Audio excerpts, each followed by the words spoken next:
So when people are talking, so nobody gets disturbed, we'd certainly appreciate it. On the agenda, we have a public hearing on outdoor amusement. It will be 5 minutes. You'll have 5 minutes to say your piece. And after that, I'll cut you off, throw you out, whatever. But it's 5 minutes, all right? Anybody have any questions before we start? Because you can't throw questions out from the audience later. Great, appreciate it. Call to order to adopt the agenda. So moved. Second. All in favor? Aye. Mr. Cyclone? Thanks, sir. I just want to let you know I'm in mourning. The Queen died. Because I'm a Canadian citizen. Good afternoon, everyone. Our scripture for today is in the book of Psalms. You arm me with strength for battle. You humble my adversaries before me. I'm sure we all know what Sunday was, the 22nd anniversary of 9/11. If we think back on that day, it's kind of like the people in the 40s, remember Pearl Harbor? People in the 60s remember where they were when John Kennedy was shot. And most of us remember where we were on 9/11. A lot of people lately probably tend to forget it, I guess, as time passes. But looking back, I guess the best way to describe the feelings we had, I know it was a feeling of anger. Let's go get them, whoever they are. Confusion, we didn't really know who they were. Bewilderment, we were just all messed up. Weird. Those of you around then know there's no planes in the sky flying, no commercial planes. We're so accustomed to seeing the contrails go by and you look and there's nothing.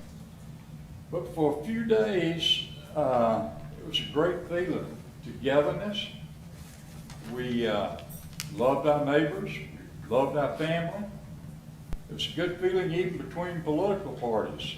I remember Congress coming out on the steps of the Capitol, and linking arms, Democrat, Republican, Independent, and singing God Bless America. Well, it gave me chills to think about it.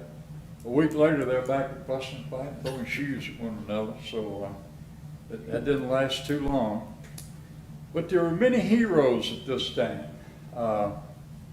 One example, of course, is the flight where the passengers fought back and made the plane crash in the field in Pennsylvania, probably saving hundreds of lives, maybe thousands of lives had it gone on to Washington. This is where Todd Beamer and some of his friends got together and said, let's roll, and took over the plane, supposedly killed the terrorists before they went down. A lot of heroes, we'll never know the names, but there's so many of them, the firemen going up the tower to rescue people knowing that they didn't have a chance to return. But there's a story of a hero that we did learn later on about, and his name was Wells Crowther. He was a young man in a red bandana, wore it all the time. At the time he was 6 years old, his mother said he would wear that red bandana. He would play games. He wanted to be a fireman. He loved lacrosse, baseball, football. And he'd even wear that bandana to church, to sleep at night, and so forth. When he left high school, he had put a lacrosse scholarship at Boston College, where he became an All-American lacrosse player. He wore his bandana at all the games, at practice, class, and everything. And he graduated. He wanted to become a fireman, but he had to wait a while. So he went to work while he was waiting as a stock breaking company in the tower. He worked on the 104th floor of the South Tower. And when the plane hit the tower, he was able to get downstairs to the 75th floor. And when he got there, he found hurt and confused people. And instead of going on down himself, he led these people down to the lobby. He was, it said, 15 seconds from the front door, and freedom saved his life. And he went back to help other people he'd seen there. He did this again And for the third time, he went back up. And this was the last time that anyone saw him. His mother, several days later, was watching TV and she saw some survivors in the hospital being interviewed. And they all told the same story about this young man that was wearing a red that would lead them downstairs and then go back up to get others. And her heart, she knew it was her son. But she sent a picture to the hospital to the survivors to confirm it, and they did. So yes, that was a young man. 6 months later, his remains were found in the wreckage with a red bandana still attached to his remains. At the next Olympic, one of his teammates from the lacrosse team at Boston College made the bobsled team for the United States, and he wore a red bandana in honor of Wells.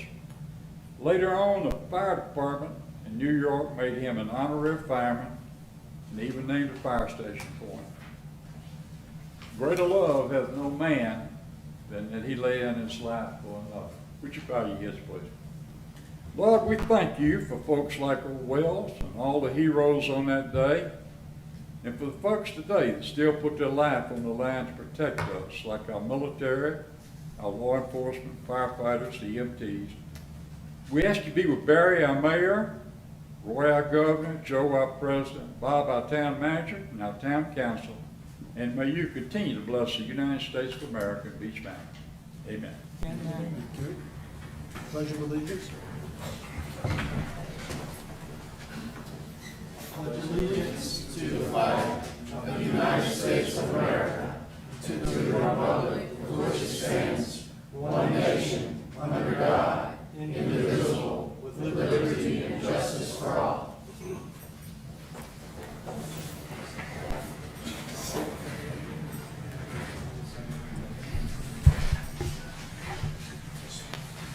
Mayor, our featured local business is probably one of the older organizations, businesses on the mountain. I think the Beach Mountain Club had its beginnings before possibly the town.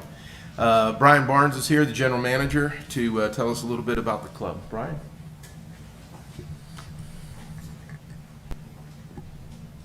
Thank you, Bob.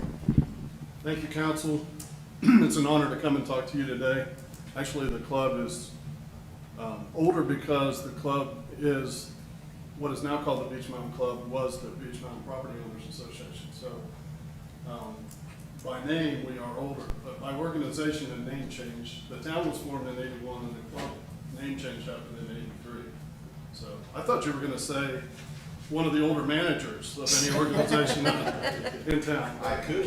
You could. You could. You know, I value the relationships that the club has with the town, the council, the staff, many senior staff here today, the working relationships we have with the resort. I mean, it's been a really good time.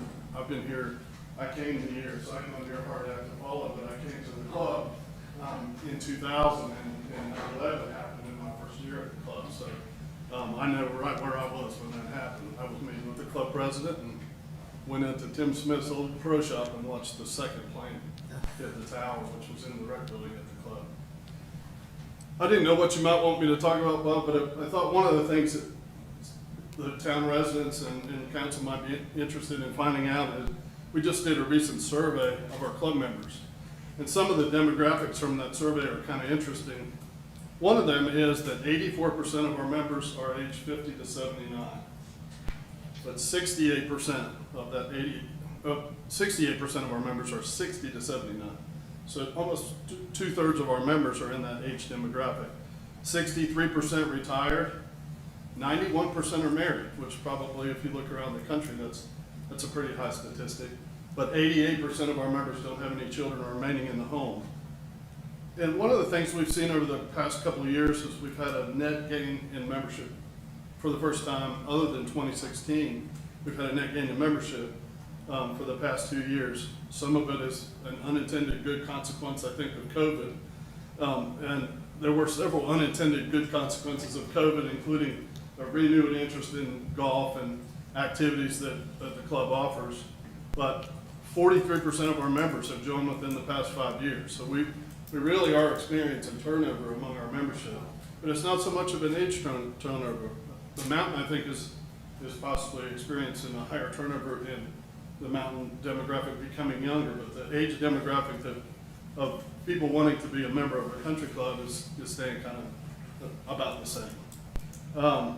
July's our busiest month every year. 89% of our members that filled out the survey, which is a representative sample of our membership, say that they use the club in the month of July, as opposed to 31% who use the club in our busiest month in the winter, which is December.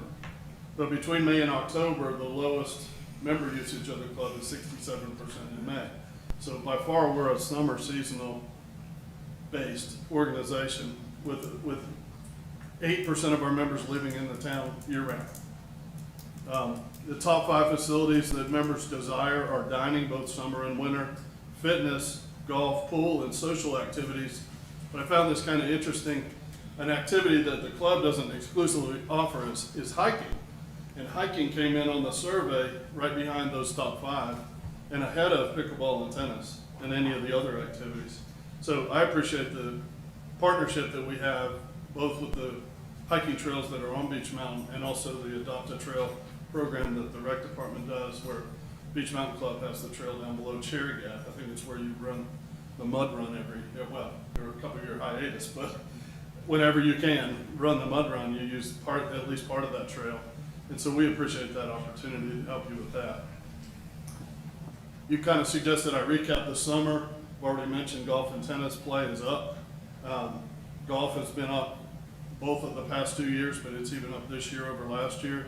Tennis play is up this year. Pickleball demand is so high that the club's now building some additional courts. Food and beverage volume's up. Our budget, however, has increased as well, primarily because we have more members paying dues and we have more people using the club. So we've gone from what forever was about a $3.2 million budget, and now for the first time we're pushing the $5 million annual budget at the club. Probably the highlight of this past summer was our summer concert series, where we had 9 different concerts. I think 2 of those had to move inside, 7 of them were outside on the lawn behind the clubhouse. But that's been a really well attended, well over 200 people at each of those concerts. Upcoming capital, we're planning, well, we recently did a capital reserve study, and that's the first time we've had what most condominiums would always have, which is kind of a plan for replacing all the physical assets, the equipment, and those types of things at the club. We have a study that spreads out the replacement of all of those assets over a 20-year period of time. And it indicates to us that we need about $1 million each year coming out of the dues from the members as well as from user fees to just replace the current assets and repair buildings and do the stuff that's not sexy, you know, carpeting, paving, replacing windows, painting, things that people just expect.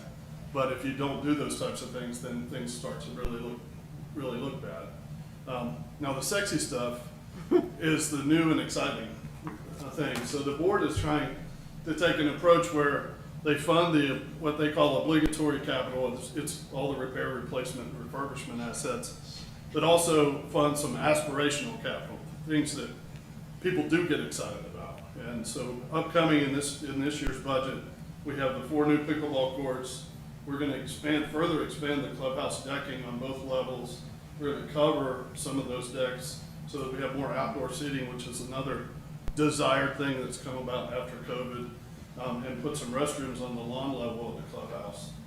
And then we're going to build some sort of a band venue outside around the lawn where events could be held, weddings could be held, but it's a covered permanent structure adjacent to the lawn.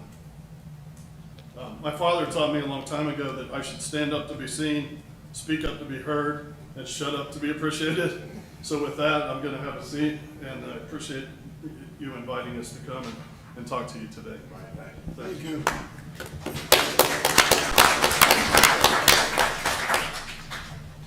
All right, we have the public comments. Other than the public hearing, is there anybody else want to come up?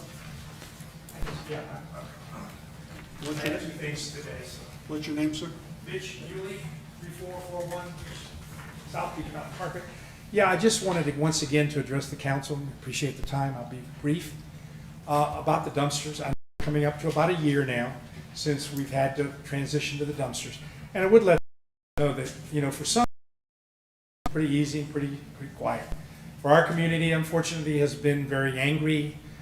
People calling for our heads because of where we want to put the dumpster and no place to put the dumpster. It's been pretty ugly. And I've talked to Mr. Putney, and we've talked to Republic, and our land was built long before dumpsters were, you know, they used to get picked up. And so we've had an issue, and we want to let this council know that we hope that you will look at 1 year and how it's been. You review the contract with Republic. We've had some billing issues with them as well. However, we'd like for you to, you know, look at that and see, have you really cut the garbage? I know you have less tonnage, we know that. But has your revenue been able to keep up with what you have? Has it worked? You know, it's coming, I think, about a year now. I think October, if my mind reads me right. Mr. Putney, I think, could correct me. I think it is October. If you would look at it for a year and see how much revenue you've had, is it paying for itself? We would very much, again, like to implore this council to relook at this process with the dumpsters. I've come, you've seen me before, and I really do wish that you would give it a second chance and see if we could possibly, you know, be relieved of the dumpsters, or at least give people the opportunity, as you gave other people, the choice. You gave them the choice of either having their garbage picked up at barricades, or they had to use the convenience center. So again, we ask and implore this council to look at it and think of what this has caused, just to where some of the people want a dumpster placed in our community is up to $47,000. That's a lot of money, folks. To put a dumpster, we have it in one area right now where it's not going to cost us that much. We're going to put a fence around it and stuff, and we're in the process, and Mr. Putney and the council have been very kind to give us a little extension on that. But it's still costing us thousands of dollars to put this dumpster. And, you know, if you'd have raised our taxes, if you'd have raised our convenience fee a little bit more, we'd have been happy to pay it, because this has really caused us undue hardship. And we asked the council to look back at it. We asked Mr. Putney and everyone else that worked with the public to kind of give it a second thought about letting us get the choice and go back to either delivering our garbage up to the convenience center or have it picked up. Thank you. Thank you.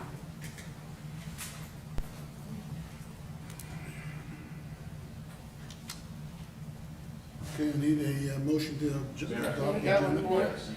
Oh, I'm sorry. You said if we're here to speak about something other than a public hearing, now, speaking about, in mind, be in part of the public hearing or something, it is council? Yes, ma'am. Okay, Mr. Massey, we'd like to address council. okay.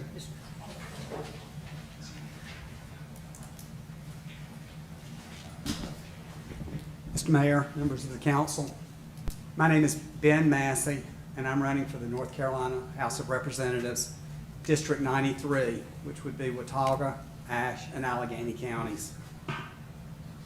I wanted to come and introduce myself.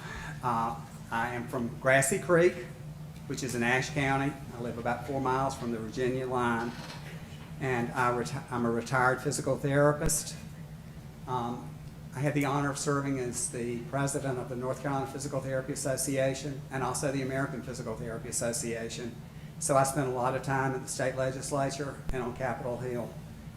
And I have quite a bit of experience advocating for health care legislation. I retired in 2016. We bought a farm.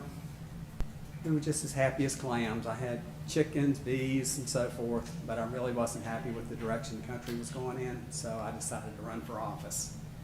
I was also, after I retired, I served as manager of the Watauga County Farmers Market, and I don't know if any of y'all came over there, but that's where I was.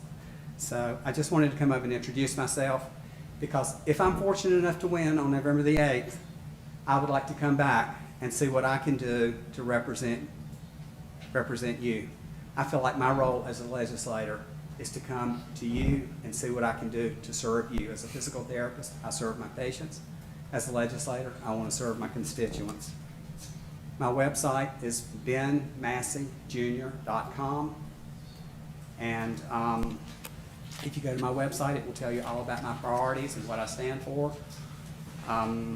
My email address is on my website, so if you have any issues or anything you would like to send to me, I promise you I will respond, and my phone number's on there as well.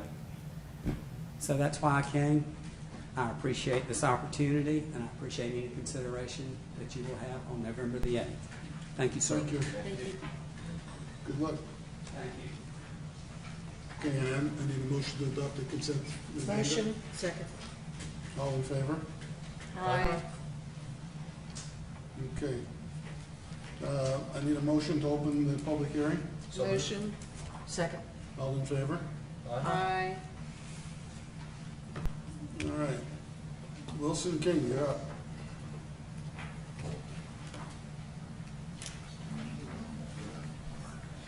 Give your name and address, and you have 5 minutes, sir. Wilson King, 405 Beach Mountain Parkway, right next door. Mr. Mayor, if I might request a brief reprieve to elaborate on something that Chaplain Britt talked about. Rather than counting in my minutes, can I say something, a historical situation that Chaplain Britt brought up? Fine, go ahead. 9/11. We had two young men that grew up on Beach Mountain. One was Philip Bradshaw and one was Riley Hatch. He was here, okay. They were the kids of the mountain. They both left here, and as I remember, went to Florida to school at the aircraft school named Embry-Riddle. Philip, I think, studied pilot's curricula, and Riley studied aircraft mechanics. Riley came back home and has served us well, and we've had a good service from him. Philip Bradshaw's father was Gene Bradshaw. He was a contractor. He built the building that stood here before the new town hall was constructed. I'm standing approximately in the middle of what was our original ski shop back in before the building was torn down. We, of course, built next door and moved over there. But Philip became an airline pilot. He married a little girl who became a stewardess. She was on the plane that went down at 9/11. So things can happen close to home. As far as the next phase of my presentation, I appreciate the invitation. It's always a pleasure to speak to you folks. If you've been here a while, you know that I always talk about the same thing. I'm a victim of the broken record syndrome. I always talk about my favorite subject. My favorite subject is Beach Mountain. It's not just the town of Beach Mountain, but the mountain. I always say, if you look after the mountain, it'll look after you. And I always talk about how special and wonderful Beach Mountain is. It's a safe, clean, quiet place that average, ordinary people can come up and enjoy, get close to nature, and nature has two sides, the physical and the metaphysical.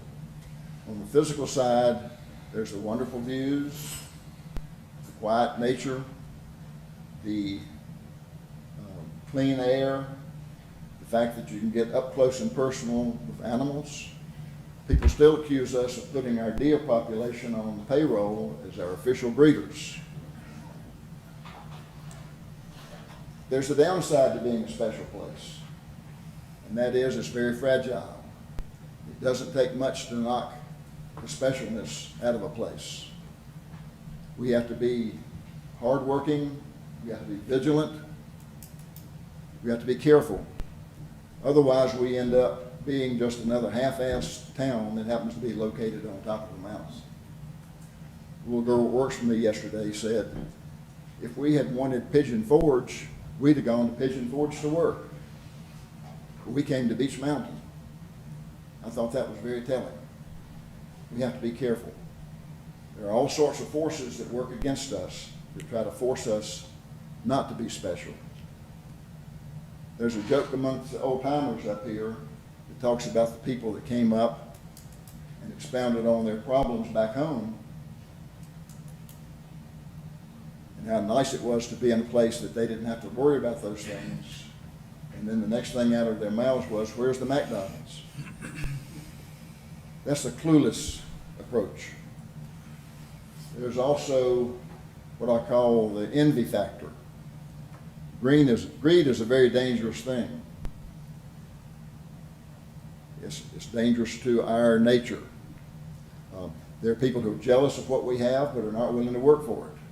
There are people that see us as an easy mark. If they can make their money, leave their mess, and go away.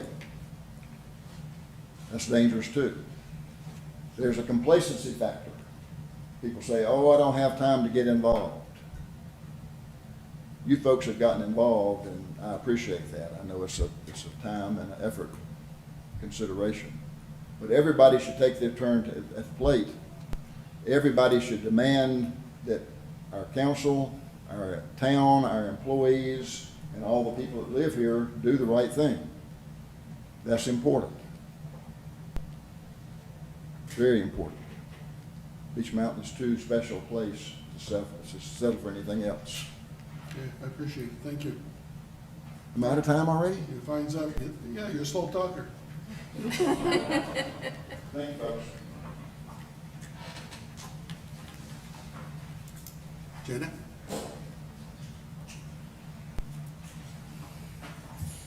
Talk quicker. Jana Greer, 504 Oz Road. I was so grateful to have the opportunity to participate in the planning board meeting last month. I was able to ask questions, answer questions, and I really felt heard. As a representative for Land of Oz and Emerald Mountain Inc., I have dealt with those who love Oz, and I have dealt with those who hate Oz. As someone who grew up visiting Oz, I wrote school papers on Oz, on Beach, and the beauty of the community, and I feel blessed to live here. Land of Oz history is so rich and diverse, from operating as a full theme park, to shutting down, to opening for reunions, to opening for 2 days a year, to 15 days, to 9 days. And I just often wonder how this town would be different if it didn't have a Land of Oz. And I think that's something we all need to ponder, what would happen if there wasn't one. And what it means to have the staff and the guests around here. For me, Land of Oz means community. I love engaging with the folks on Beech Mountain as they participate as characters, ushers, greeters, or merely visiting during our locals night. Each year, the Leidy family opens the park to locals as a fundraiser, raising hundreds of dollars for a local foundation here. For information on this year's, please reach out to me or Kelly, as we'd be happy to communicate on what's happening this year. As I mentioned in the planning board meeting, I urge council and committees to remember Christmas 2011, when there was no snow and none of the ski slopes in the area were open. What did the visitors do? Where did they go? There needs to be other activities on this mountain besides a ski slope in order to survive. Thank you. Thank you for your quick talker. Bonnie? Give your address, please. And Bonnie King, 102 Maplewood Lane. Thank you for listening. I'm here today to show my support for Larry and Laura, for the White Wolf Lodge, and for the gem mine. When I first met Larry and Laura, they were struggling to get the White Wolf Lodge up and open. It was heartbreaking to hear or to see how they had spent thousands of dollars on renovations, only to find that they had to tear some of those renovations out, so they had to do them a different way. Like so many business owners here on Beach, Larry and Laura did this work not for fame and fortune. They spent their money and gave their time hoping to have a positive impact in our community. As I got to know them better, I saw them working 16 hours or more a day just to get the White Wolf Lodge ready to run good. I not only volunteered at the lodge in the gift shop, I played the keyboard for outdoor events, I helped with odds weekends, and worked in their cafeteria. Now, I say this next part in true sincerity. Larry and Laura Waltron have to be the most generous, kind-hearted, and unselfish people I've ever met. And I tell you, they have persevered through obstacles that would have made others just throw up their hands and walk away.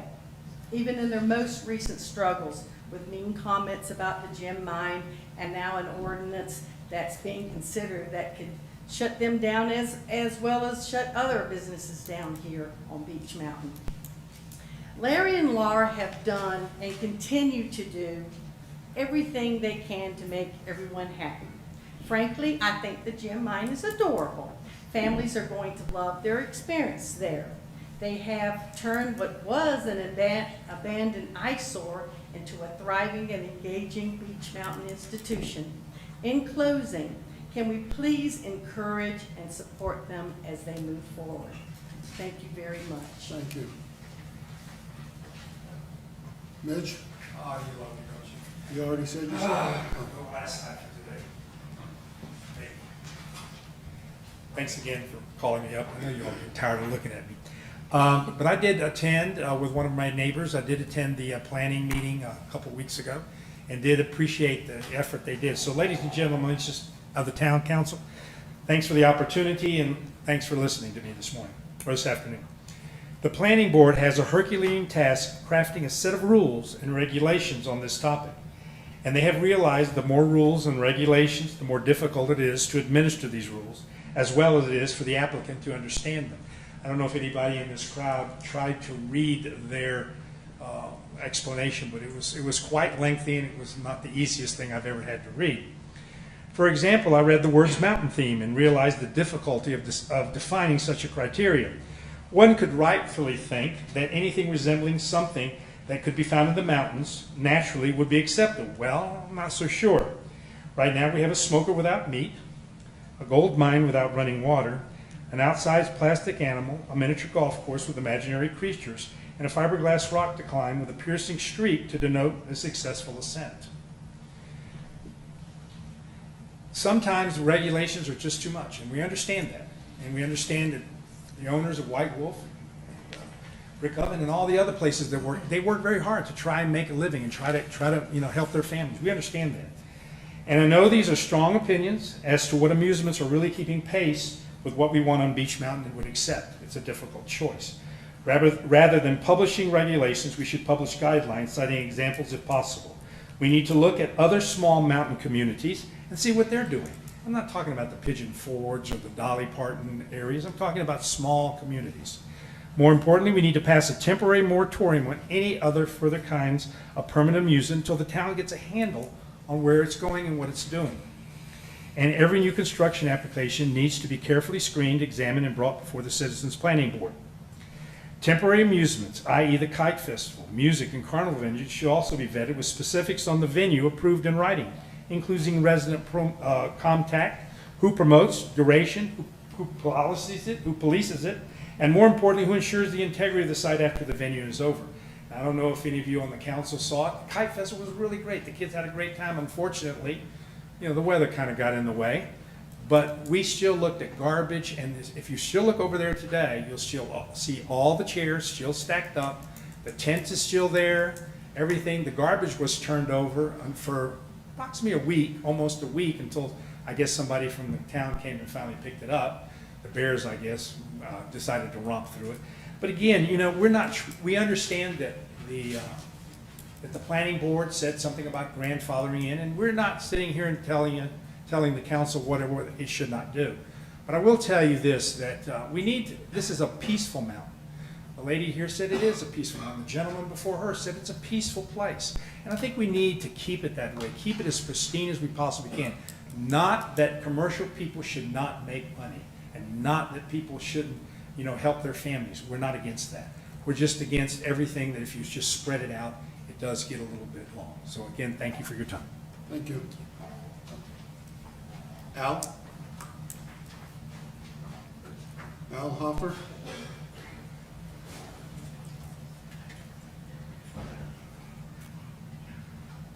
address, name and address, please. Al Hoffer, 138 Tamarack Road. Good to see everybody. I think it's my first time being in the council meeting. I've been here almost 30 years. Welcome.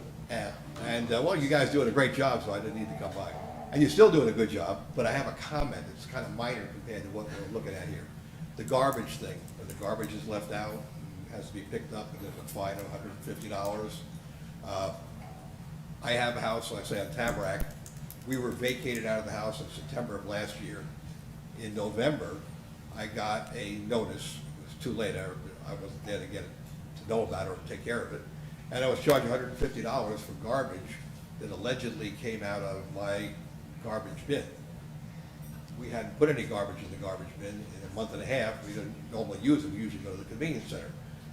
I realize the town needs to be clean, and listening to everybody saying how it's a beautiful place. It is. And something has to be done. You can't have garbage that the bears got into laying all over. But $150 on the first shot, especially in my case, I wasn't there. What happens if whatever garbage was put there by somebody is put there again? I understand it's $300, and you're trying to make people pay attention and not have it done, but I don't know. If you would have gotten a phone call, I mean, if you're going to charge $150, if you had phone numbers, I would have gotten somebody to come by and pick it up rather than have to pay the $150.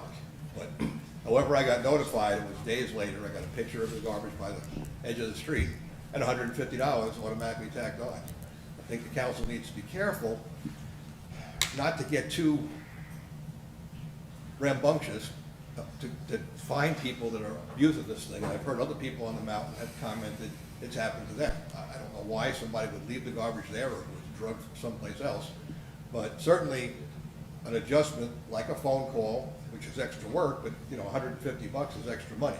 So council would consider that at least something different than what we're doing now with the fine. I'm just waiting for my next time, and it's $300. Thank you. Put a lock on your dumpster. But there was no garbage in it. This was not garbage in it, this was garbage on top of it. Oh. And it got strewn on the street. That's my whole point. If there's anybody in the town that I don't like, I guess I can go by and throw a bag of garbage on their house, right? Paige? Hi, Paige Leidy, 503 Oz Road. My family owns and operates the land of Oz. We also own all the land which Emerald Outback currently resides. I've read the proposed zoning amendment text, and some of the language directly conflicts with the town's 2020 to 2035 comprehensive plan. For several months now, we've confirmed with the town attorney, who has been corresponding with the town planner, that this proposal was targeted to the downtown area and that Oz was not to be caught in the same regulatory net because it was different. Now, Oz is prominently displayed on the top of the list. There has been no change in circumstances in the area surrounding Oz or Oz itself that justify a change in zoning. There is no planning board recommendation concerning this zoning change, so how can the town council approve any text amendments? It cannot. Furthermore, we request that Oz be its own separate zoning category similar to BMR, the resort, and included in the zoning table. The recommendation that Oz be its own separate zoning category will be a top priority for us and our land use attorney. I'd like to just take a few moments here to provide some current and historical context. To start, Oz opened in 1970. It is a founding fabric of this community, as was the club and the ski resort. Our Oz partnerships with the town and local affiliates since our first Oz reunion in 1988 and then Autumn at Oz in 1993 include partnerships with the Costin family and Beach Mountain Resort for parking and chairlift, partner with Elder family and Azalea Carriage Transportation. We've donated in excess of $125,000 to the Chamber of Commerce. We've donated to other county and state organizations, including Avery County EMT, ASU, ROTC, the Civil Air Patrol. Over the years, we've contracted with the town police department. We supported and donate to town-sponsored fundraisers, including fire department and Shane Outpost Park. We host Locals Night, where proceeds donated to the Beach Mountain Ambulance Fund. We engage local architects, engineers, contractors, subcontractors, and other countless consultants. We employ hundreds of people to help us put on the event. a number of whom are here today. Almost all of these people added the occupancy tax, buy food, and support local businesses. Many of our visitors are not just day trippers. They rent local homes and stay overnight or weekend. The list goes on. In short, we have worked hard to be a good member of the community, and we continue to support the town of Beech Mountain and its merchants and businesses. Second, please read Chapter 10 and 11 of the Comprehensive Plan for the Future Growth and Development of the Town of Beech Mountain 2020 to 2035. In this plan, references are made to the importance of capitalizing on existing assets, such as the Oz phenomenon. There's also reference to look for opportunities to expand on town tourism. I'll end with a few questions. Is the town satisfying its own objective to capitalize on the Oz phenomenon and expand on tourism? Does the town feel it is on track to reach its goals listed in the 2020 Comprehensive Plan? What issues and obstacles are prohibiting the town from growth? It is rather apparent Oz is helping the town achieve many of its stated goals. Is the town encouraging and supporting local businesses? Thank you for your time and consideration. Thank you. Miles Rice.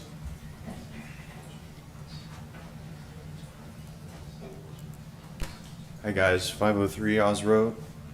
I'm a part of the management team up at Oz, and I'd like to read a letter on the behalf of Doyle Pintes. Hello everyone, my name is Doyle Pintes. I am the son of Jack Pintes, the man who designed the land of Oz and brought it to life along with the Robbins brothers and the people of this area in 1970. I'm writing you about Oz, Beech Mountain, and your proposed ordinance. When my father stepped on Beech Mountain with Grover Robbins in 1967, it didn't take him long to realize what sort of theme park would suit the mountaintop. He knew almost instantly it had to be Oz. Grover and my father had the same vision for Oz and for Beech, a place people could come to relax, enjoy the mountains, and be moved by their beauty and the stories that they have to tell. I don't need to recall the rest of the story for all of you because you know it as well as everyone else who cares about this mountain and Oz. Rather, I want to talk about where the mountain and Oz is now and where I believe it needs to go. Oz is in a great place. When I visited in 2015 to scatter my father's ashes along the Yellow Brick Road, it was in bad shape. Loved, certainly, but in great physical need. When I returned this past weekend for Autumn at Oz, I was blown away by how much has changed. The buildings are pristine. The Yellow Brick Road and Munchkin Land look brand new. Froggy Pond and the waterfall live again. Not so much Beech Mountain. It looks kinda junky along the road. Restaurants and roadsides aren't looking their best. Things seem unplanned, haphazard. When Grover and my father worked on Oz together, they had a more singular, cohesive vision for what Oz should be and how Beech could also look. The two would reinforce each other. The vision seems lost, which is probably why you've considered these ordinances today. And while I was intrigued to read the proposed ordinances, I am worried they paint with too broad a brush. I understand the need to brand Beech, to make it look all a piece. So do that, for sure. Work on making your town look as beautiful as Bannerell, but give Oz that latitude to be itself. I understand there are issues with the buses and with sound coming from the Emerald City. You may have issues with the property owners or Oz management, but understand these folks care deeply about Oz and its success. They have invested millions of dollars and countless months of unpaid time to upgrade the infrastructure and make the park beautiful, and it's paying off. They just had a killer weekend, which means Beech shops and restaurants had a killer weekend. I asked the folks at Fred's store why there were so many people in there on Saturday, and they had one answer: Autumn at Oz. I don't understand zoning ordinances much, but I do understand they can be used to harass and shut down businesses folks don't like. That would be a bad idea. If you have issues with Oz, sit down over sandwiches at Fred's and talk it out. Don't let this beautiful park and your wonderful town get swept up in hard feelings. All you'll do is keep a bunch of attorneys employed and make people wonder why they should visit visit Beach Mountain if everybody's fighting. Beach wouldn't exist without Oz, and Oz can't exist without Beach. You need each other, and you can make it work for everyone. So don't vote on this ordinance today. Work out your issues with Oz and team, and when you come to an agreement, then write it up and vote on it. But don't sell Oz short. It's a financial boon for the town, and folks across the country identify Beach with Oz. I'm sure you can reach agreements that make everyone happy and can continue Grover and my father's legacy. I'm not as talented as my dad, but if you'd like, sorry guys, if you'd like, I'd be happy to sit in and offer my advice and counsel. Contact me anytime. Sincerely, Doyle Pintes. Thank you.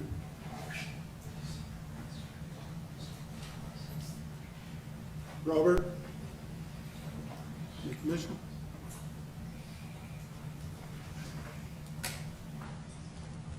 Give your name and address, please. Robert McMichael, 710 Pine Ridge Road. Clearly, this is a very important topic. This is one of the most well-attended meetings I've been to, and I've been to the last ones, including ones about the budget. So having all these people here is good. Also, listening to all the comments, there's a lot of people who are concerned both for and against this ordinance. And after listening and hearing from that the planning board is also concerned and would really like a chance to work on it some more, and that they feel it needed its work as well, I'd like to encourage you all to send it back to the planning board and let them and us add and craft this to make it really work for this mountain. Thank you. Thank you. Lynn Bernstein?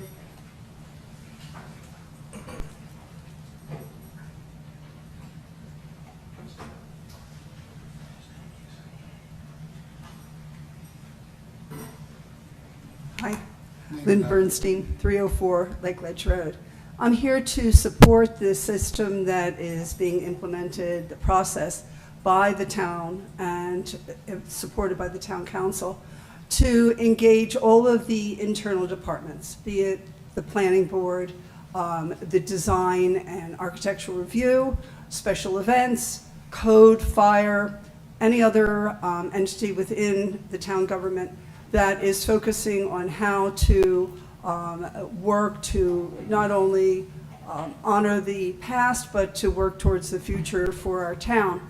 And I think that it's very important to also engage the community in a public meeting, and hope that that will be set so that decisions are made, so that even if it's not what people might all support, that they will understand why the decisions are being made.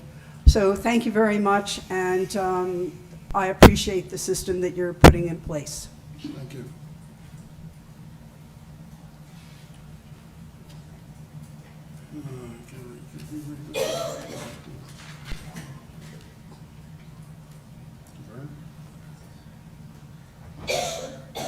Last name Laser.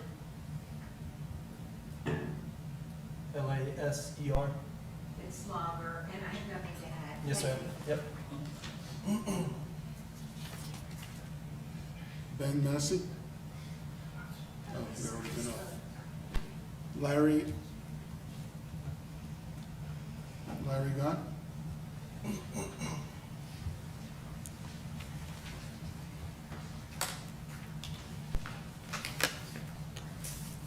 Larry Watron, 3363 Beach Mountain Parkway, White Wolf Lodge. So, in trying to be open-minded, well, first of all, let me start here. This is the most important thing to me. I wanted to thank Fred from Fred's General Store, Jimmy from Vic Oven Pizza for partnering with us for Ebenezer Children's Home. Thank you for your. We had a group of orphans come up, and we got a lot more planned. Things have finally opened up for orphans to come to our place and hopefully have a life change, but thank you for your generosity. Which opens up why I came here, and it's for others, it's not for myself. And the main theme that I heard when I was here, what is there to do in this town? And it's a two-edged sword. People want to have this quiet community, which I understand, but to have a community, you gotta have business. To have business, you gotta pay your bills. So, so it's how do you connect those two in harmony? So I think we're on the right page. Just for me, we got a gym mine in, which is mountainish. You see them all around. Rock climbing, that's mountainish. It's just talked to Kate a couple weeks ago or so, and hopefully TDA, sidewalk, flowers, shrubs, street lights. We want our place to look better than anybody in here wants our place to look good, obviously for a couple reasons. And so I just encourage everybody to work together in more time and trying to not do an overreach and control, because what Jimmy does and what I do, like I told you before, and well, some people were there, but my retirement, millions of dollars, millions, in a condemned building. I averaged between 90 and 100 hours a week for 7 years. And thanks to this man here, I worked till my heart had problems. I didn't do that. No, thank you for bringing me back. So what people have to realize, it's not easy to have a business, and it's really not easy to have one on Beach Mountain. And we got to do whatever we got to do, but we understand we got to do it in harmony for the community. But so I just encourage more time and try to figure out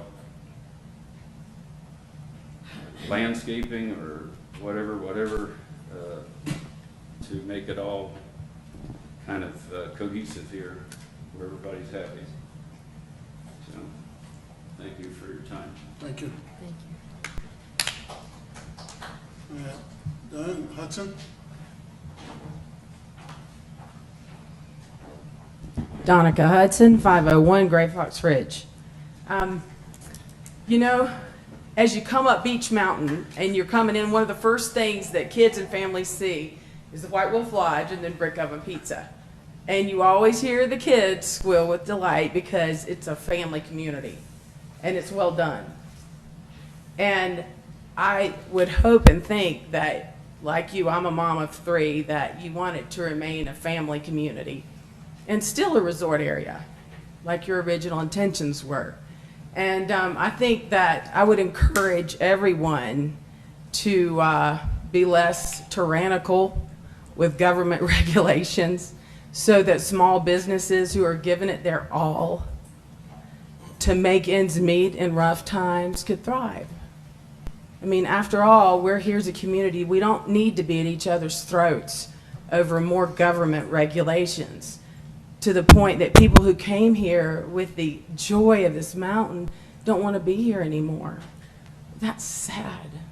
And it's not really how our Creator intended us to live. And we can do something about it, specifically you all. I'd like to read a letter that supports Larry and Laura Watron's business. And by the way, all the time I patronize these businesses up here with my family, send friends here. You know, it's a thriving place and I love it. In fact, I've recommended a few youth groups come up here and patronize, and they go and spend their money at all the businesses, and they hike, and they kayak, and they stay at White Wolf Lodge, and they do all these wonderful things. And I understand everyone wanting the community to look a certain way, but we need to be kind and work with each other and understand the heart of what's really going on here. This is a letter sent to Laura. This letter is in regard and support for the White Wolf Lodge. I have witnessed firsthand the generosity and excitement this lodge and group offer people and others in the community and in this region. On occasions, I've been given the awesome opportunity to see this group offer their rock climbing wall and gem mine along with the rest of their facility with underprivileged children and families. I've seen that too. This generosity speaks volumes for the Beach Mountain community, as this business is a reflection of your community. I'm privileged to be part of a caring community and am grateful that I see this same community in the mountains of North Carolina. This summer I visited your community and was so impressed that this business and generous people have a community that supports their mission and desire to help tourists, friends, and neighbors to enjoy the beautiful area. If I could give any encouragement for this lodge, I would offer it up here in this letter. Blessings of service, gift, and care are what makes a community beautiful. And it is very apparent that White Wolf Lodge offers all of these and much more. God is so good. And I'm grateful for the community this past summer to visit your community in Beach Mountain and hope that this same opportunity is opened many times in the future. Questions or concerns that I may answer, please feel free to call anytime. God bless Sherry D. Reeves, Wilkesboro, North Carolina. I would just ask that everybody would work this out for the betterment of the community. Thanks. Thank you. Okay, I need a motion to close the public hearing. So move. Second. All in favor? Aye. Aye. New business, the motion to just have a discussion on the outdoor amusement and recreation. So move. Need a Second. Anybody have any comments they'd like to bring up? I'd like to wait on voting on this. I'd like the planning board to accept the comments they've received tonight and give the council a revised copy and vote on it next month. I'm personally looking for something a little more clear and less intrusive. Okay. I agree. I think the planning board needs to, we trust them, so they need to come to a compromise on what's currently in this language. Just, they've been working on it for 90 days. I know, but They haven't come up with anything yet. Mr. Abernathy? I think there's been adequate time to review and discuss what's been proposed, what hasn't been proposed. I personally think that time is of the essence, and before something comes to Beach Mountain that we don't want, I mean, we have an opportunity now to make a tough decision on the direction of Beach Mountain. So you're in favor of taking a vote? Yes. How does it handle with the outdoor temporary uses? Because I'm still unclear, so if you could explain that. I'll let Chief, will you explain that, please? What's the question?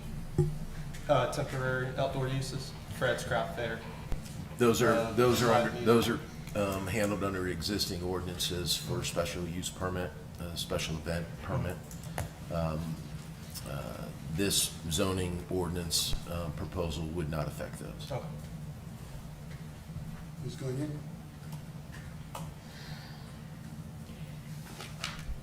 I think the planning board needs to revisit.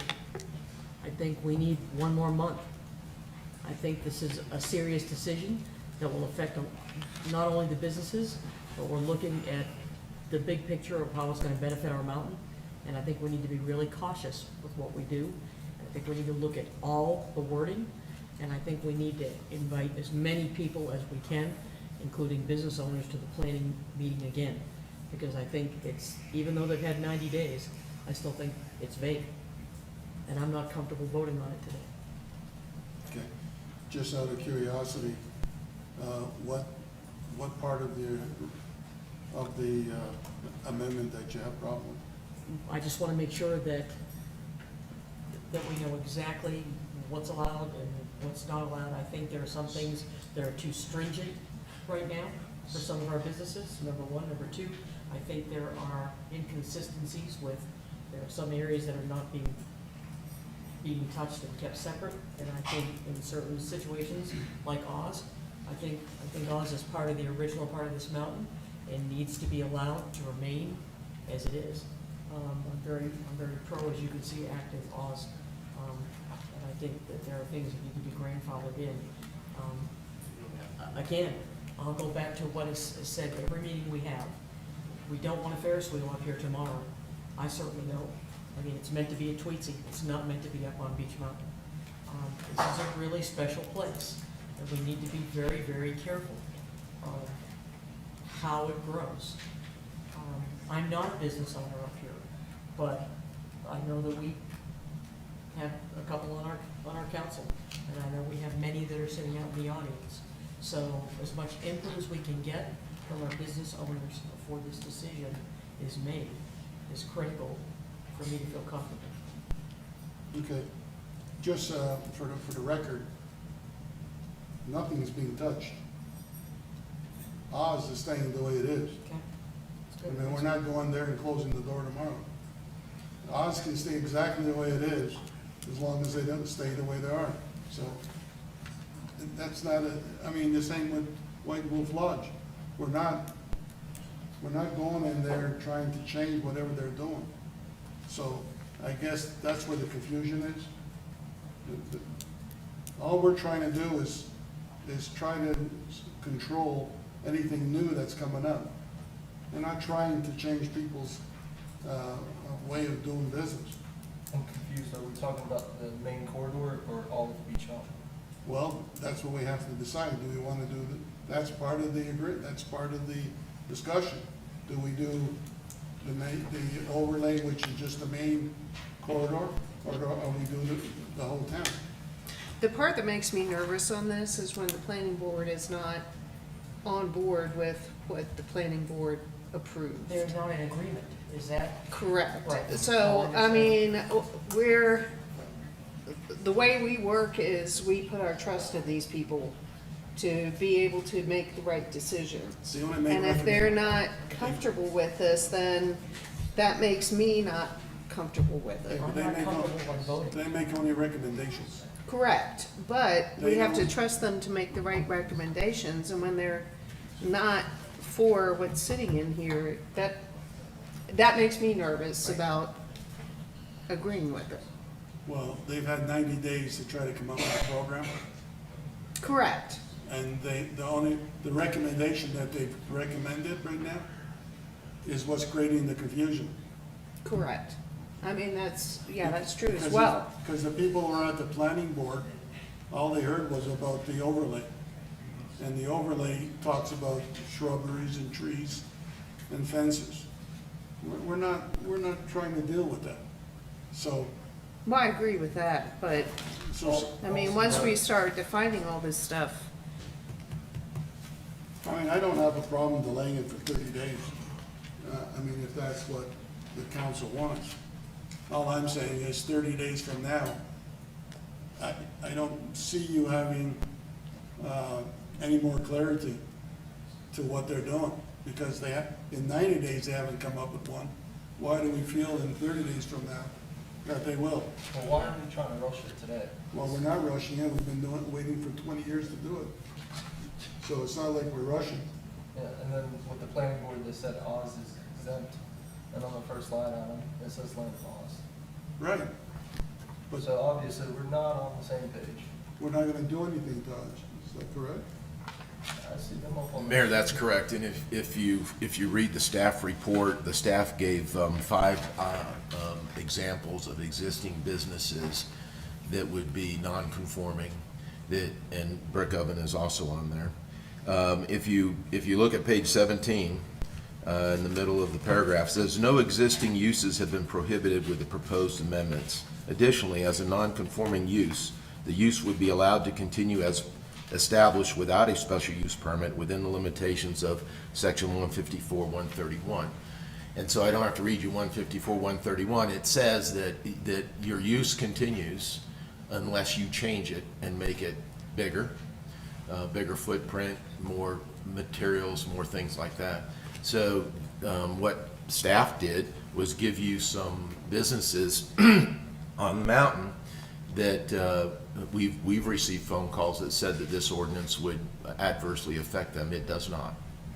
This simply provides definition of what some of these uses are. Currently, the town has no definition for outdoor amusements, none whatsoever. There's nothing in our code that even defines what that is. And as we've talked in the spring when we first discussed this, without any definitions, there's no ability for the town to even discuss with a proponent who wants to come in and add something in that zoning district. If it's a commercial zoning district and it doesn't fall within our prohibited use table, you can put it in. So this proposal is simply a matter of defining what an outdoor amusement and an outdoor entertainment is, and then put some controls on that on what you perceive you would like to see. It does meet the comprehensive plan. It was before the planning board on 3 occasions, and it's properly before you today. You know, I think there was some confusion, and I understand how challenging it is. Well, I don't understand how challenging it is. I understand how challenging it is running a business, but I don't understand how challenging it is running a business on Beach Mountain, because my business is off of Beach Mountain. And I wanted to protect the businesses and the sweat equity that the businesses have established here on Beach Mountain. And that was my number one concern. How's this going to affect our current businesses? And, you know, this ordinance, I mean, I'm going to go ahead and say it for record. I'm in favor of this ordinance.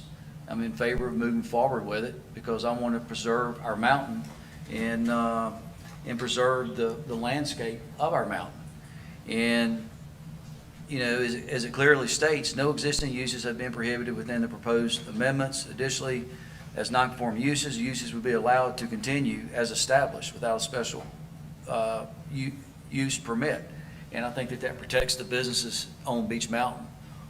What I feel like we need to protect is the future of Beach Mountain. I'm in favor of the ordinance.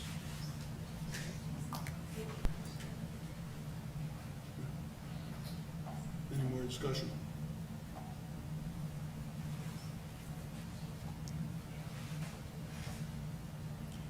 Okay, well, it's a 3-2 vote, so we'll Mr. Mayor, would you take a formal motion? yeah, as- Kelly? For or against? Pardon? For or against for delay? I'm against. Delay? Yeah, for the delay. For. I'm for. Delay? Delay. 3-2 for delay, so for 30 days? Yes, sir. As a matter of procedure, do you wish to table this back to the planning board? Those that would like to delay this for 30 days? If so, you'd need a motion followed by a second and then a vote to send this back to the planning board with instructions that they return a recommendation to you prior to your October meeting. If that's the will of the council. Yes. I agree with that. I'll make a motion that we return this back to the planning board, so that they have a meeting, so that they can resend it to us with further recommendations. Yeah, but I want to make an amendment to that, that we get it back in 30 days. Right. So we get it back before our next meeting. For our next meeting and not in 6 months from now. Correct. 6 months No, we want. It's an exaggeration. We want them to meet before our next council meeting. Correct. And I would also like to add to that, if I could, Mayor, that planning board meeting be publicly advertised, so anyone that wants to go to it can. And be a part of that, including all of our businesses as well, so that they have a chance to have input at that meeting. It's on our website, so they can look at it. Okay. Mayor, if you would just let me ask the planner, what is the planning board date? I have to look, it's the last Tuesday of the month.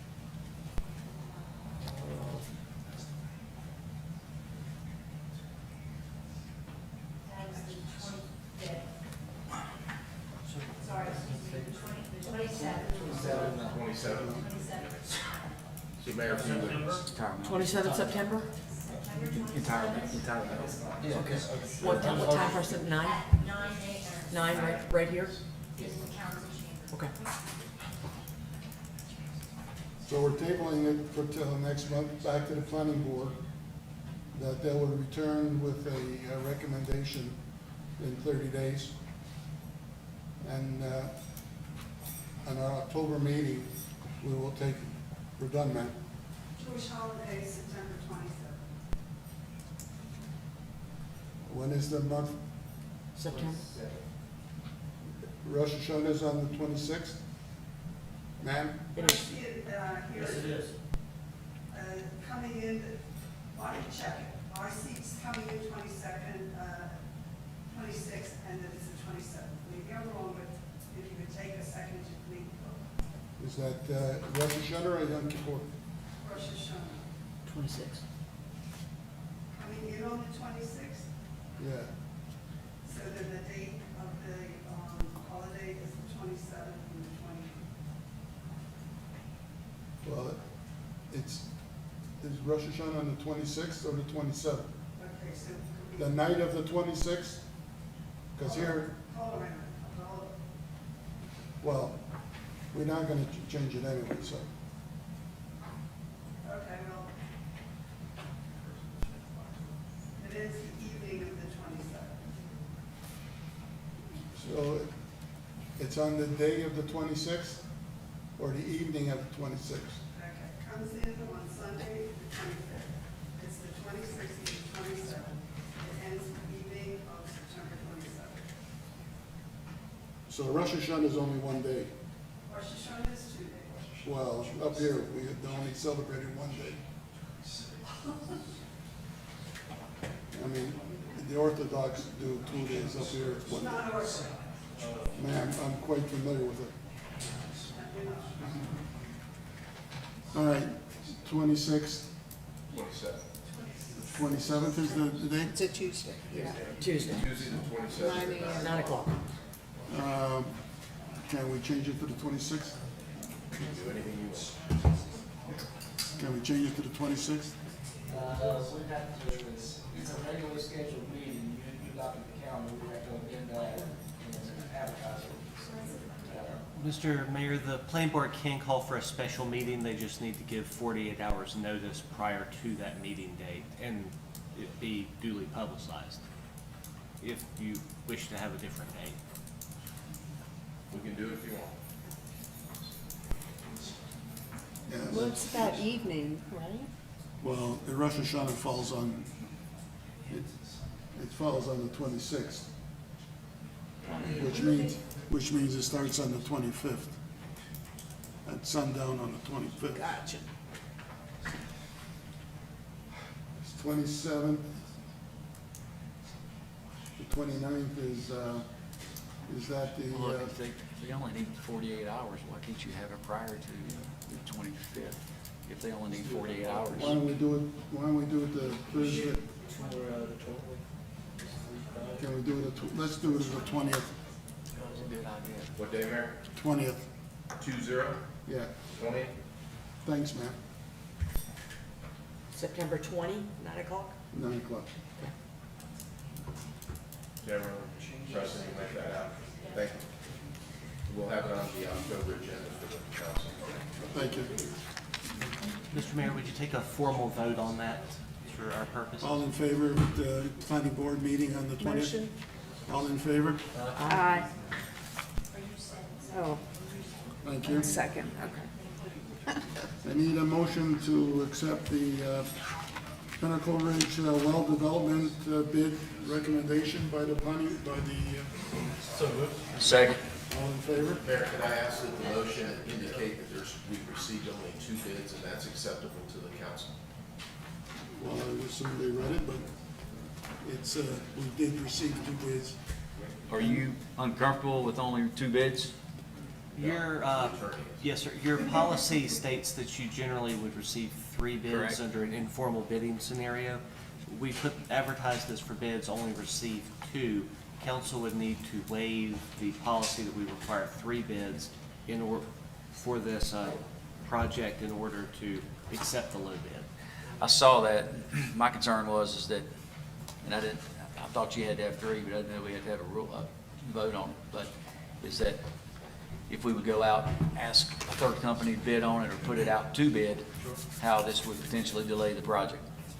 Yes, sir, and you can proceed under this, you would just need to find it appropriate to waive the 3-bid policy. I'm in favor of, it with the moving Everybody's- forward. Everybody satisfied with 2 bids? Yes. All in favor?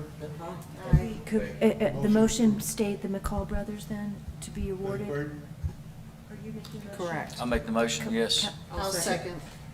pardon? All in favor? Aye. Okay, the order amendment for recommendation for solid waste collection. Mayor, this was brought If up you remember. last month, Right. and we told you we'd bring an amendment. This meets the ADA federal guidelines, and we did not receive any comments back from the gentleman. We proposed this as a solution for those individuals that are disabled. How do you, when I read that, how do you define a, I'd have to go back and look at the verbiage. ADA? No, contractor. Do you have to have a license in order to be a contractor? Or do you just have to have? Solid waste ordinance, a contractor is someone who is performing cutting for hire, so it doesn't necessarily require a general contractor's license, such as for commercial building or residential building. It would just be someone who's working for hire. And correct me if I'm wrong, so, and I'm all, when the gentleman spoke, I said I was in favor of how we could make this work for him. And my concern was, is if you have someone that's really doesn't have an established business and they don't have a truck, but they got a rake and a blower in the back of their car, and they go rake someone's leaves and they leave the bags, and he compensates them for that, is, would the town be, and they're disabled, would the town be required to pick these leaves up? Yes. According to this, yes. Under this, it doesn't really matter who produces the waste. If the person is disabled and follows this ordinance, the town would provide those 4 pickups per year. Okay. There wouldn't be any discussion on whether it was hired or who did it. Your neighbor, I guess, could come over and sweep it up for you. And because if you met the criteria of this amendment, we would then pick it up. I make a motion that we accept it. I'll second. All in favor? Aye. Anybody opposed? Nay. Okay, Bob, you're up. Mayor, the financial report is for 1 month, we're at 8.33%, not a lot to report there. Tax bills have not gone out, so we don't have a lot of income revenue side. Watauga County is experiencing difficulty with their vendor, and they haven't reconciled their tax records, so we haven't received the tax scroll from Watauga County. So therefore, our tax invoices are late, and a lot of folks are calling, asking about that. The Avery scroll is here, but we are waiting for the Watauga. If we would, I put a card on your dais, and we've also noticed it in the public, and I put some cards out there. We have a town hall meeting, October 6th at 4 o'clock in the Buckeye Rec Center. The purpose is to discuss utility infrastructure funding, predominantly for surface water. Mr. David Cheatwood will be here. He's the one that put our financial model together. We'd like to have a discussion with council and the public on 3 or 4 ways that we can fund ongoing utility projects as well as the Lake Coffee. So that meeting will be again October 6th, Buckeye Rec Center at 4 to 6 p.m. Happy to announce, I know I emailed you, but for the public, happy to announce that Watauga and Avery County came to an agreement with Beach Mountain on the provision of the EMS.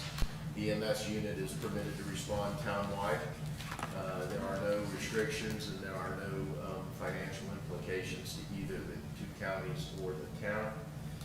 This was made possible by getting the 2 managers of the county and myself together, sitting in the same room and working it out. So very proud to tell you that those problems we discussed last month are over. Our salary study that you authorized in the last budget process is underway. We have a meeting with the consultant and all the employees beginning on the 21st.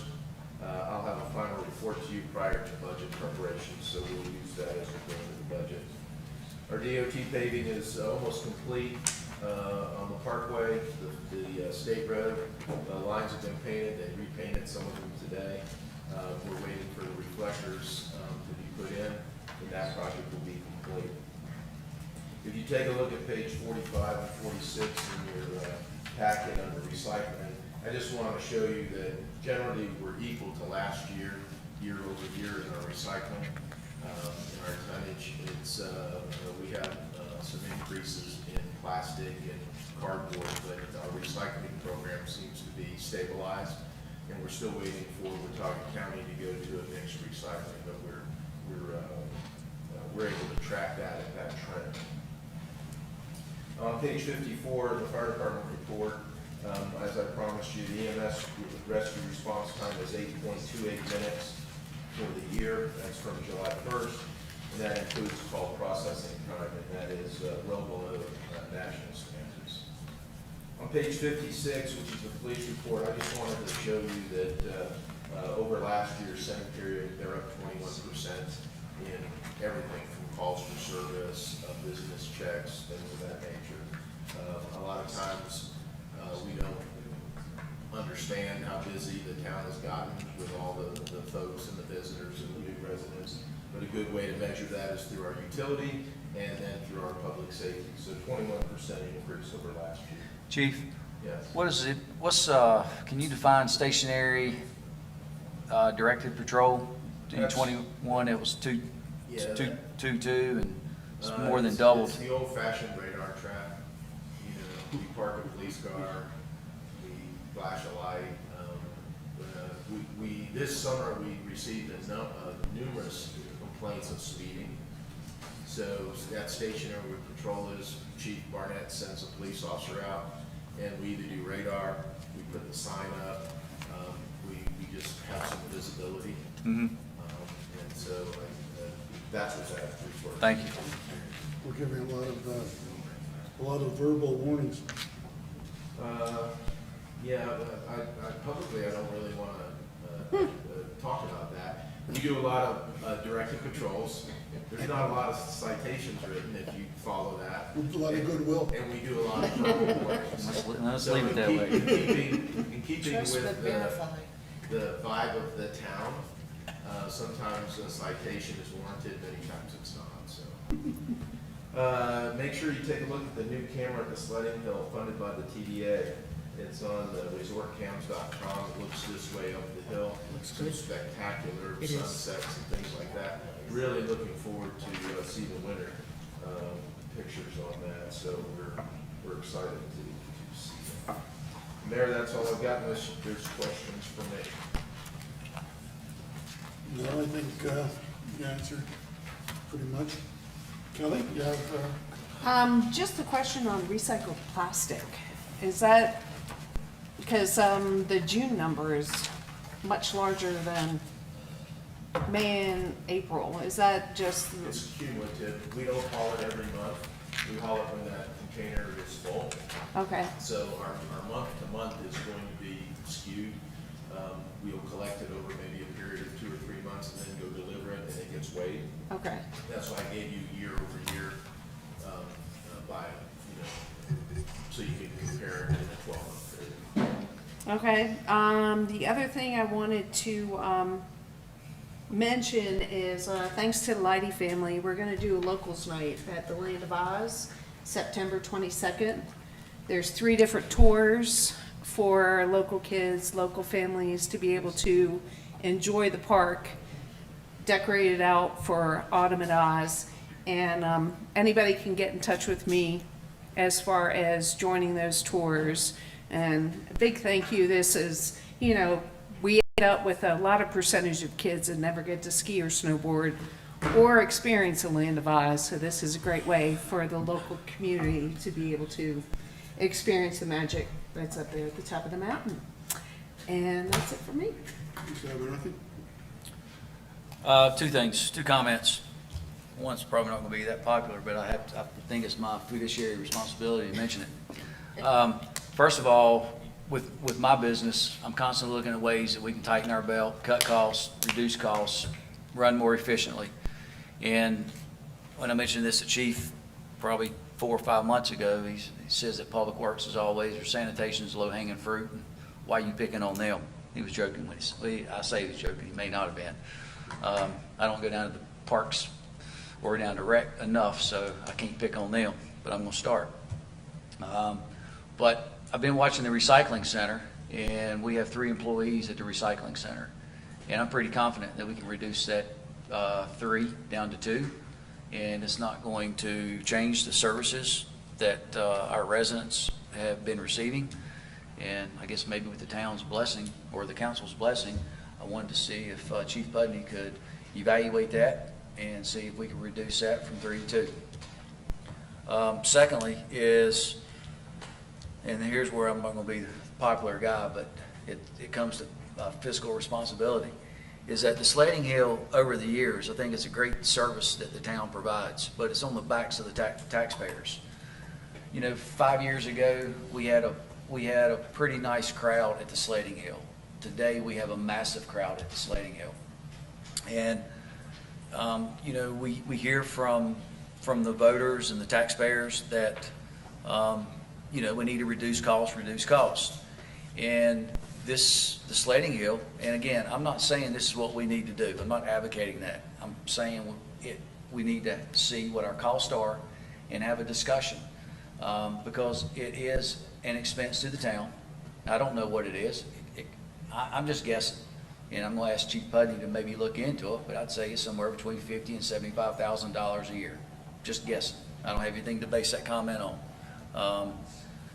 And I think that it is a revenue stream that we are missing.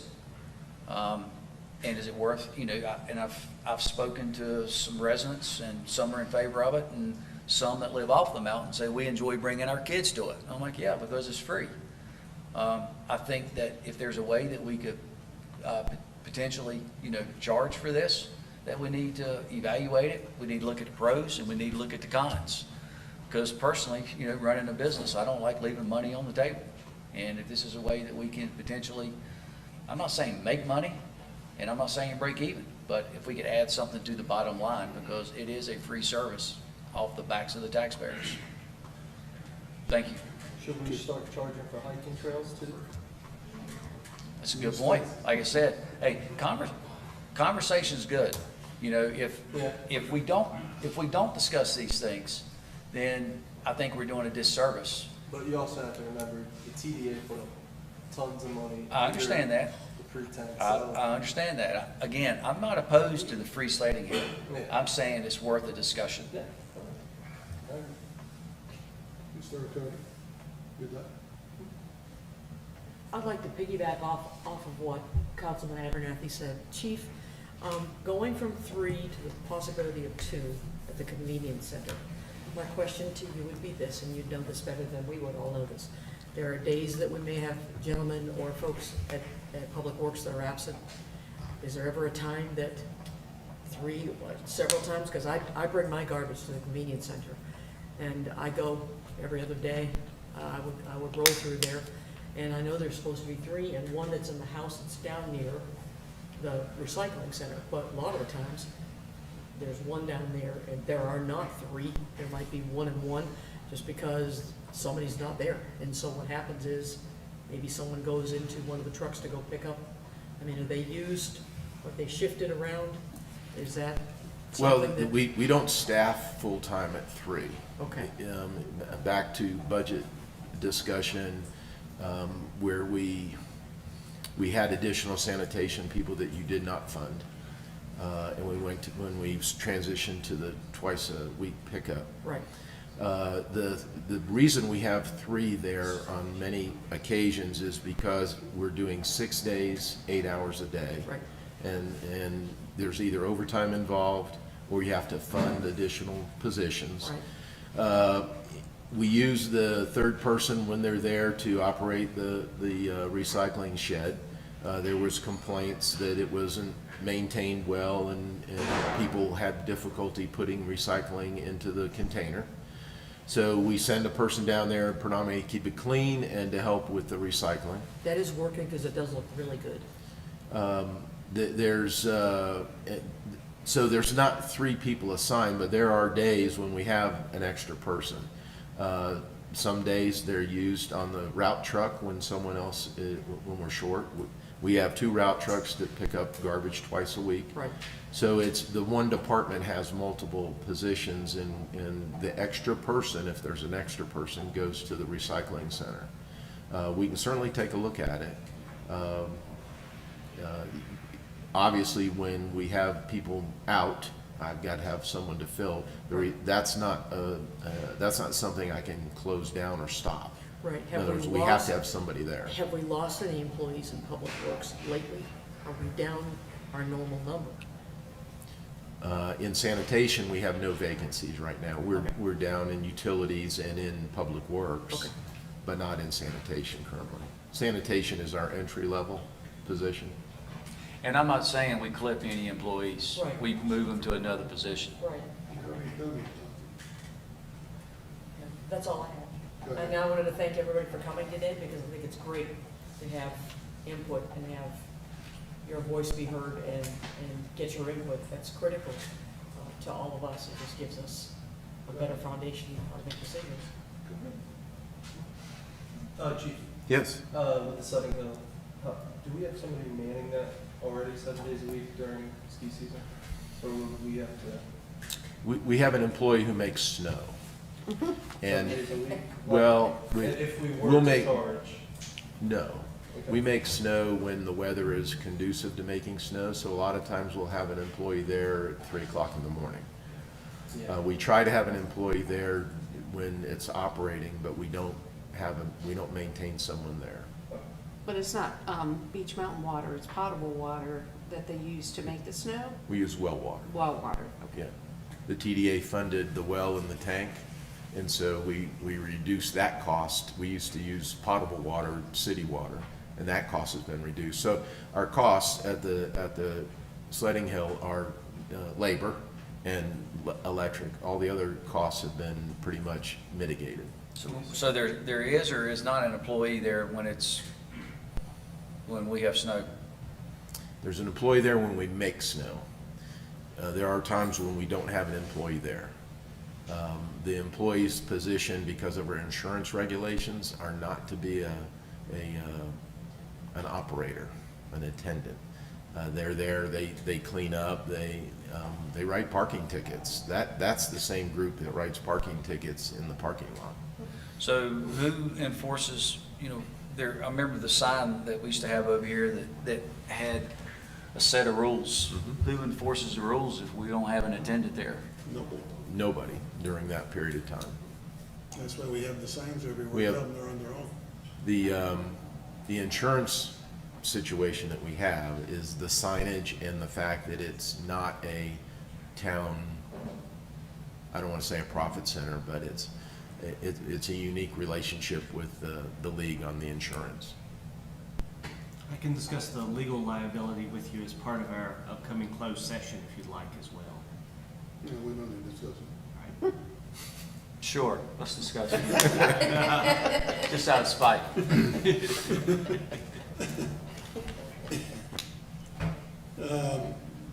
I just think, as far as the convenience center, I'd like you to stand by the gate when you tell them that we can't take all their garbage all the time, because we were just closed on Monday because of the holiday. Come Tuesday morning, there's already bags parked in front of the gate. That's right, I heard that. So I don't think I'd want to touch that one right now.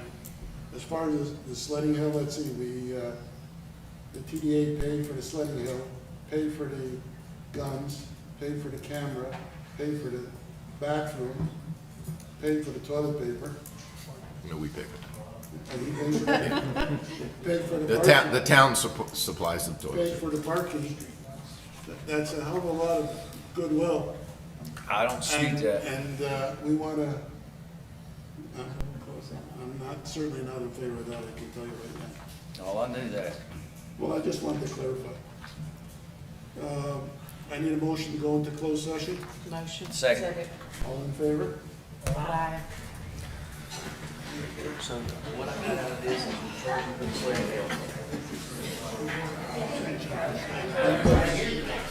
Closed session law.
Speakers are up.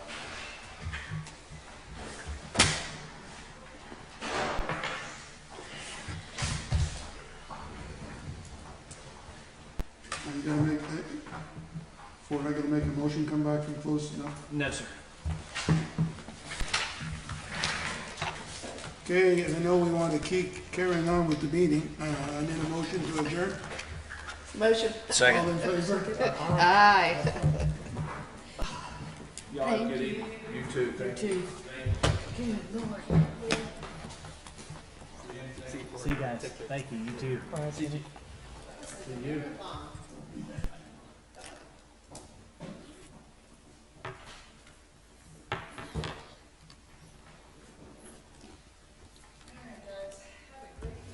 Listen, it's a good thing you're not at the club.